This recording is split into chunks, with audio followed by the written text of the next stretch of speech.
On the morning you wake to the end of the world, take your body back to the kai, to the place our kupuna taught us life began. First pole, then coral, then slime, then a whole universe fitting into a space smaller than a grain of sand.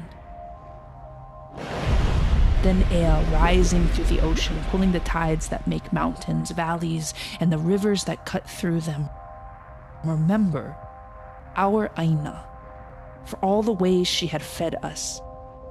In the quiet darkness before the blast, dive yourself back into the depth of creation, recalling all the times your world has ended before.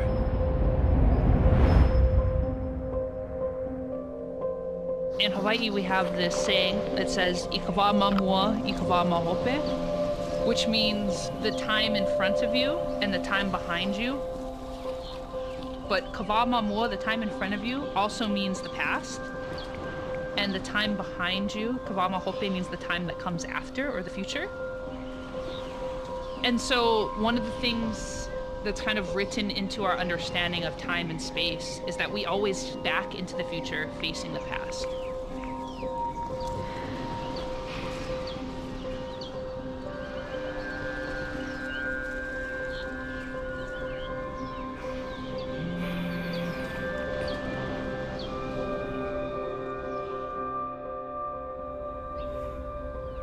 We have so many beautiful sunrises here, but the sunrise was so unusual and so exceptional that Bruce said, I've got to go get the good camera and photograph it.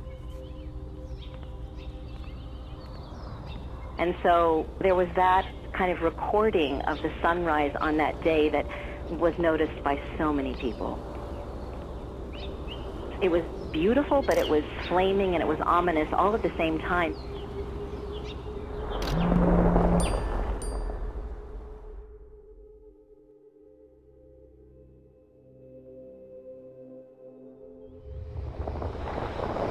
I was born and raised in Hawaii. This has been my home for my entire life.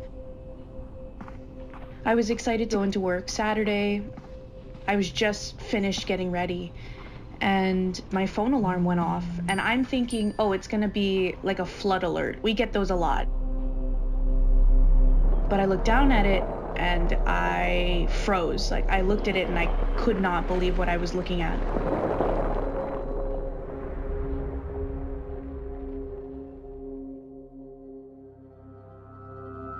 You initially can't even process it. It's something you have to stare at for a moment and say, wait a minute, what is this? This is not possible.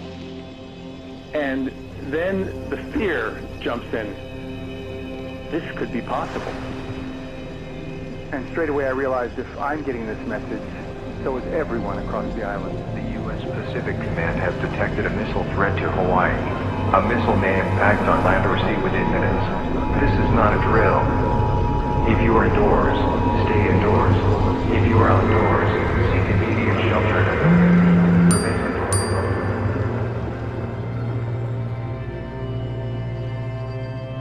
There was this impulse, first to be with loved ones. If people were with their kids, it was, where do we go to protect them? How do we protect them? Our girls are 7 miles away, and Bruce said, I don't know if this is real or not, but I need to be with them. What I should absolutely know, that if this was real and there was a ballistic missile coming to us, that I would probably never see him again.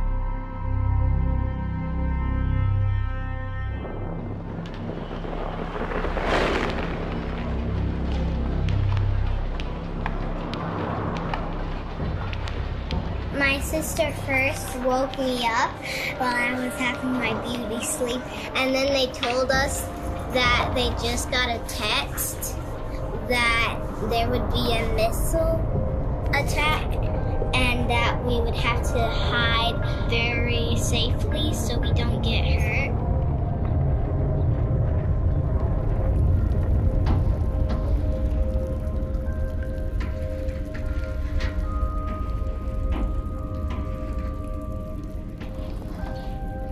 So many people panicked.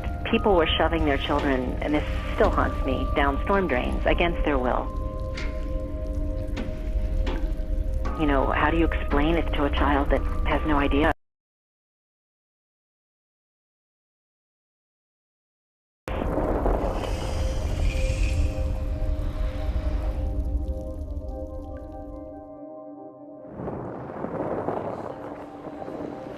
Hawaii is still home for me, even though I'm a long way away. My family is there. My friends that I grew up with are there. They are my people. That day I was reading in the library at Princeton, where I study nuclear weapon issues. I remember seeing my phone out of the corner of my eye start lighting up with message after message. Did you all get the missile alarm? I have no clue what we're supposed to do. Sirens were heard in Manoa, but nowhere else. There's nothing on the news or the radio. Should we drive to somewhere with a base? My dad is going to Kualoa Ranch to help people into the bunkers. I'm freaking out. I don't have Jada with me. I'll have to drive to her. Tamara, how much time do we have?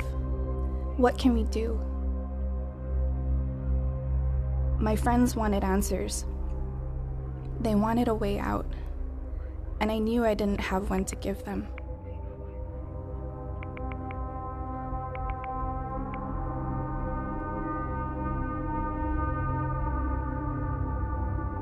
If this alert was real, people on the ground had 15 minutes or less.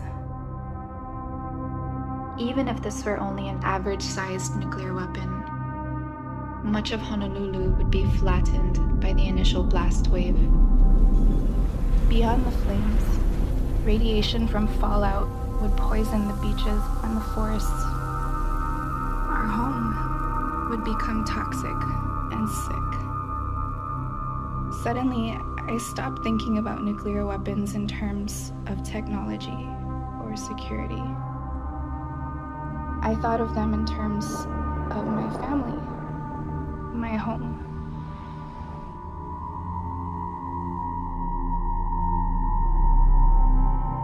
I remember looking at my dad, and he was just sitting there, and he said, "We're 5 miles from Pearl Harbor. There's nothing we can do." For it to suddenly come at, like 8 o'clock in the morning, "Hey, what have you done with your life? And are you happy with that? Are you ready to just go right now? Are you good with that?" I quietly texted my best friend saying, "I love you. I'm really proud of you, and I know you're going to do really good things with your life."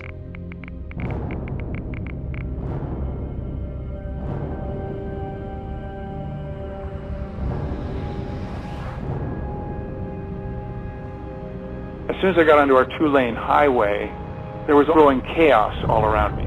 People driving at high speed, some speeding already at about 90 to 100 miles an hour. I was already at 80 or 90 miles an hour. Cars driving across the median strip, people jumping out of their cars, running into stores, laying down in the aisles.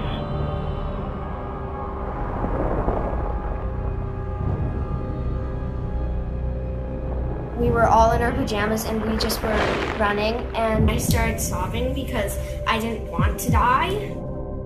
I remember Jacqueline, she was really tired from all of the running. She got on my dad's back. Ran to a building that is quite substantial, like somebody believed that there was some kind of a shelter in that building.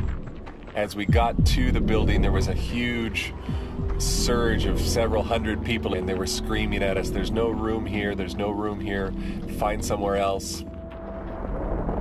So we just stood outside, horrified, terrified, thinking, the people inside might make it and we're not going to make it. I remember looking up and everything seemed completely normal.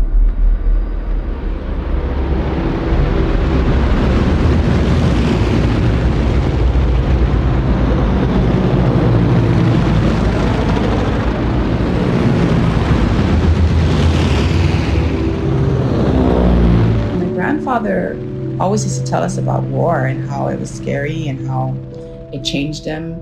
And then he used to always talk about Pearl Harbor and how what he heard were just loud airplanes, and they were flying over the mountains towards Pearl Harbor.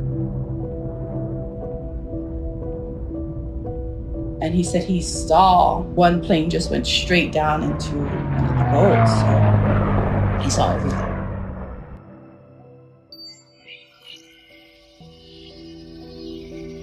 Let's keep in mind that Hawaii specifically is a nerve center for command and control operations in the Pacific. enormous numbers of nuclear weapons are commanded from Hawaii and would be a target if there were a major attack for that very reason.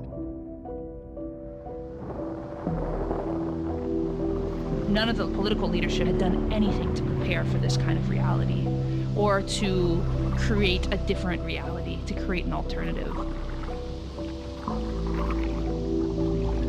They said to take cover. What a ridiculous thing to say to people in the middle of the Pacific Ocean. Take cover? Well, let's just go paddle out into the ocean because there's literally nothing I can do in this moment.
On the morning you wake to the end of the world. Chant all the names of our dead and dying. Refuse to forget Koho'olave, Makua, Pohakuloa, Mokoli'i, and then look to the horizon. Call upon the memory of hundreds of tests carried across our oceanic backs. Bikini and Aneotak, Kirimati and Kalama, Meraringa and Imu, Maruloa and Whangaraufa, and all the unnamed caught choking downwind. E Peli Hau'ofa's beautiful sea of islands vision perverted into a sea of toxic waste. The enduring gift from our American, British, and French protectorates.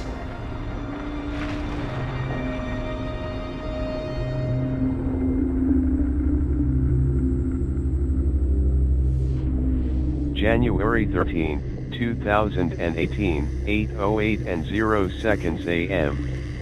911, please, fire ambulance.